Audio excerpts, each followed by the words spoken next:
These were American Rangers. They were ready. They ran toward the cliffs and mines planted on the beach by Field Marshal Rommel, exploded around them, but still they kept coming. President Joe Biden thanked the American Rangers who stormed Pointe du Hoc in France 80 years ago while touting American democracy in a speech commemorating D-Day.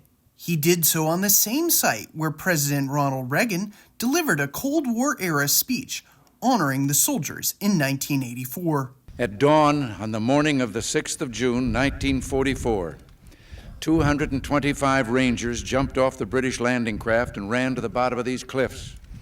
Their mission was one of the most difficult and daring of the invasion: to climb these sheer and desolate cliffs and take out the enemy guns. World War II veteran John Wardle, age 99, from New Jersey, was seated in the front row of the audience beside Secretary of State Antony Blinken. The president is spending much of this week in France to mark the 80th anniversary of the invasion of Normandy, better known as D-Day. He had visited the cemetery where many of the Rangers who died in the battle are buried. Today, as I look out at this battlefield and all the bunkers and bomb craters that are still surrounded, one thought comes to mind.